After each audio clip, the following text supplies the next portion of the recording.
everyone, let us start our today's topic. In this topic, we have to find equilibrium of bodies resting on a smooth inclined plane. अब इसका मतलब क्या है? देखो हमारे को एक ये हो गया बिल्कुल हॉरिजेंटल के साथ कोई एक प्लेन दिया हुआ है जो कि हॉरिजेंटल के साथ अल्फा के इंक्लाइनेशन पे यानी कि कुछ ना कुछ एंगल बनाता है। वो हमने एंगल सपोज कर लिया अल्फा, और ये जो प्लेन है वो हॉरिजेंटल के साथ इंक्लाइनेशन पे अल्फा, और इसके ऊपर एक कोई बॉडी है जो कि रेस्टिंग पोजीशन में है। रेस्टिंग पोजीशन का मतलब है इक्विलिब्रियम की पोजीशन में है। तो इक्विलिब्रियम में की पोजीशन के लिए अब हमारे को यहाँ पे किस तरीके से करना है कि देखो ये बॉडी है तो वेट जो है उसका क्या करेगा, ऑलवेज वेट हमें पता है कि ऑलवेज एक्ट डाउनवर्ड्स, तो वेट बॉडी का डाउनवर्ड एक्ट करने की कोशिश करेगा। लेकिन बॉडी का एक यहाँ पे एक फोर्स इस तरफ एक्ट कर रही है, तो यहाँ पे let F force O L making an angle theta with line A O B. तो हम यहाँ पे कंसीडर करते हैं कि एक फोर्स है एफ जो कि हमारे पास की हमने एक फोर्स अप्लाई करी है जिसकी वजह से वो बॉडी रेस्ट में रह रही है। तो वो हमने क्या कहा है कि वो जो फोर्स है वो इंक्लाइनेशन प्लेन के साथ एंगल थीटा बना रही है। तो दो फोर्सेस हो गई, एक फोर्स वहां पे एफ लगी हुई है प्लेन की अलोंग, दूसरी फोर्स है हमारी वेट डाउनवर्ड की तरफ एक्ट कर रही है। तो एक हमारे पास यहाँ पे नॉर्मल रिएक्शन होगा। नॉर्मल रिएक्शन जो है वो बॉडी को रेस्ट में रखने की कोशिश करेगा, और क्योंकि प्लेन हमारे को स्मूथ दिया हुआ है इसलिए जो नॉर्मल रिएक्शन है वो भी नॉर्मल टू प्लेन होगी। दैट इज ये हमारे पास इंक्लाइनेशन प्लेन है और नॉर्मल का मतलब होता है कि उसके साथ making an angle of 90 degree. तो इस एक का जो बॉडी का रिएक्शन है वो इस तरफ होगा और वो आर होगा नॉर्मल रिएक्शन। तो इससे अब हमारे पास तीन फोर्सेस आ गई। कौन कौन सी? एक फोर्स है जो कि मेकिंग एन एंगल थीटा है विद इंक्लाइंड प्लेन, एक है इंक्लाइंड प्लेन के साथ नॉर्मल बनाता हुआ यानी कि 90 डिग्री बनाता हुआ, एक है वेट W।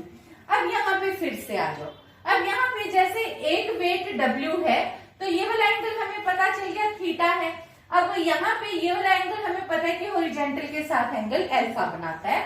तो अब एक चीज का ध्यान रखना कि अगर कोई भी हमारे पास एक ये रूल है कि अगर कोई भी दो स्ट्रेट लाइंस हो, दो स्ट्रेट लाइंस जो भी एंगल बनाती है एक दूसरे के साथ, तो उनके परपेंडिकुलर्स भी जो स्ट्रेट लाइंस के बीच का एंगल बिटवीन, तो angle between two straight lines is equal to angle between their perpendiculars। ये हमारे पास होता है। तो उसके अकॉर्डिंग ये एक स्ट्रेट लाइन है, ये दूसरी, ये एक दूसरे के साथ कितने पे इंक्लाइंड है, एट एन एंगल अल्फा। तो अब मैंने क्या लिया, देखो ये है लाइन, इसके ऊपर ये नॉर्मल रिएक्शन, नॉर्मल का मैंने इसके ऊपर 90 डिग्री ट्रेस करा। देखो ये हॉरिजॉन्टल के साथ 90 डिग्री, तो ये वाली वैल्यू यहाँ पे, तो इसके बीच में भी एंगल कितना होगा, अल्फा। और ये क्योंकि दो स्ट्रेट लाइंस है तो जितना एंगल अल्फा इधर है उतना ही अल्फा इधर होगा। और अदरवाइज देखो ये क्योंकि 90 डिग्री है और ये वाला एंगल हमारे पास कितना हो गया 90 माइनस अल्फा, और तुम्हें ये भी पता है कि ये एंगल भी कितना है 90, तो बाहर वाला एंगल भी ये एक्सटीरियर एंगल ये भी कितना हो गया अल्फा। तो उसके अकॉर्डिंग अब देखो क्योंकि ये एक नॉर्मल रिएक्शन है और ये क्योंकि वेट वर्टिकली ही डाउनवर्ड एक्ट करता है, तो इस वजह से ये एंगल भी मेरे पास कितना बनेगा, will be equal to alpha. तो अब देखो मैंने फिर रिजोल्व करा, रिजोल्व अलोंग, एक तो मैं इंक्लाइंड प्लेन करूंगी और एक उसके परपेंडिकुलर के अलोंग। तो पहले मैं इंक्लाइंड प्लेन के अलोंग कर देती हूँ। तो एफ के साथ मैंने क्या लेना है, एफ कोस थीटा, ठीक है। फिर आर के कितना एंगल बना रहा है इंक्लाइंड प्लेन के साथ 90 डिग्री, तो आर कोस 90 हो गया प्लस। अब बच गया सिर्फ डब्ल्यू। अब देखो W के साथ क्योंकि तुम्हें पता है कि जो एक पूरी जो पॉइंट का एंगल है वो हमें पता है कि 360 होता है, और ये वाला एंगल मुझे पता है टोटल कि भी ये वाला एंगल तो 180 हो ही चुका है, ये वाला एंगल 180 है, ये वाला एंगल 90 है और ये अल्फा है, और ये वाला एंगल मेरे पास कितना है 90 माइनस अल्फा। तो अगर मैं या तो ये वाला टोटल एंगल कर लेती हूँ तो ये कितना हो गया 270 माइनस अल्फा। तो मैंने विदाउट एनी कंफ्यूजन यहाँ पे क्या लिख लिया W cos 270 माइनस अल्फा। इससे मेरे पास क्या रिजल्ट आ गया F cos 0, ये तो cos theta, F cos theta cos 90 is equal to 0 और ये ऑल साइन 10, क्योंकि थर्ड क्वाड्रेंट 270 माइनस थीटा हो गया थर्ड क्वाड्रेंट।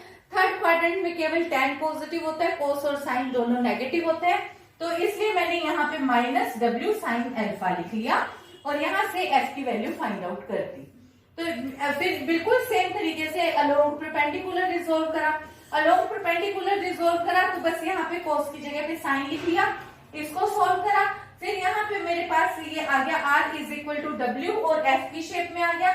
मैंने फिर F की वैल्यू ऊपर से डिराइव की हुई है, वो वैल्यू भी यहाँ पे सब्स्टिट्यूट करी, सोल्व किया, तो सोल्व करके मेरे पास आंसर आ गया W cos theta plus alpha over cos theta. Let us move.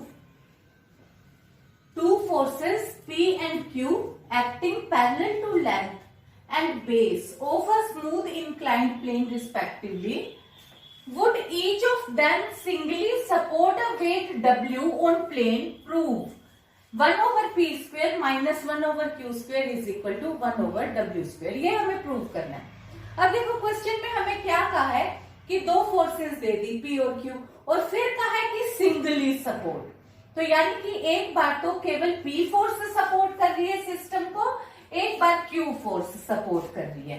P force inclined along, क्योंकि यहाँ पे हमारे को क्या कहा है parallel to length, parallel to length of the inclined plane, तो ये प्लेन के अलोंग हो गया, और Q कहा है पैरेलल टू बेस।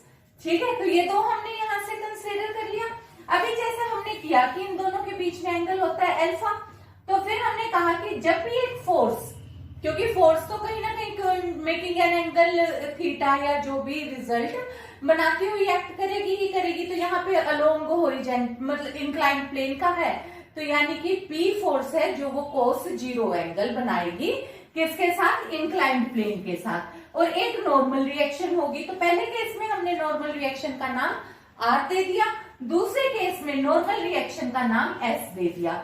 वेट दोनों में सेम है तो इसलिए यहाँ पे भी हमने W लिखा है वेट, यहाँ पे भी W लिखा है, तो यहाँ पे भी एंगल ये अल्फा है, यहाँ पे भी इंक्लाइनेशन क्योंकि सेम ही है तो अल्फा ही रहेगा।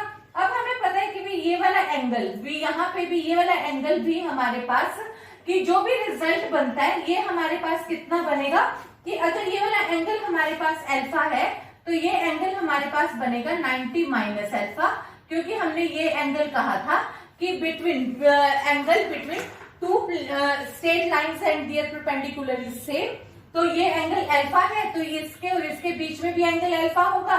ये एंगल टोटल 90 डिग्री है तो ये 90 माइनस अल्फा होगा। तो इसके अकॉर्डिंग अब हमने पहले फर्स्ट केस लिया, फर्स्ट केस में P फोर्स कितना एंगल बना, P फोर्स जो है वो कितना एंगल बना रही है इंक्लाइनेशन प्लेन के साथ 0, फिर R फोर्स बना रही है 90 डिग्री और W फोर्स कितना बना रही है, जैसे अभी हमने लास्ट आर्टिकल में भी किया तो 270 माइनस अल्फा 270, तो यहाँ पे P रिजल्ट आ गया, ये 0 हो गया और ये हो गया साइन अल्फा। यहाँ से हमने कोसिकेंट अल्फा की वैल्यू निकाल ली, कोसिकेंट अल्फा आ गया W ओवर P। अब दूसरे केस के लिए अब देखो, क्योंकि ये और ये लाइन दोनों पैरेलल है, इनको एक स्ट्रेट लाइन कट करती है तो जो एंगल यहाँ बनेगा वही एंगल यहाँ बनेगा, तो ये एंगल अल्फा बन गया। अब एक तो फोर्स हमारे पास Q फोर्स, अब देखो Q फोर्स हमारे पास इस प्लेन के साथ कितना एंगल बना रही है, वो यहाँ पे टोटल एंगल इतना बना रही है, ये एंगल अल्फा है। पूरे एक स्ट्रेट लाइन का एंगल कितना, एक पॉइंट का एंगल कितना होता है 360, 360 में से अल्फा निकल गया तो यहाँ पे कितना हो गया Q cos 360 minus alpha. S कितना एंगल बना रहा है 90 डिग्री, W कितना एंगल बना रहा है 270 माइनस अल्फा। अब देखो fourth quadrant all sine tan cos, fourth quadrant में कोस पॉजिटिव होता है, 360 की वजह से कोस कोस ही रहेगा, तो यहाँ से हमारे पास क्या आ गया Q cos अल्फा माइनस, ये वाली 0 बन गई और ये वाली value minus W sine alpha.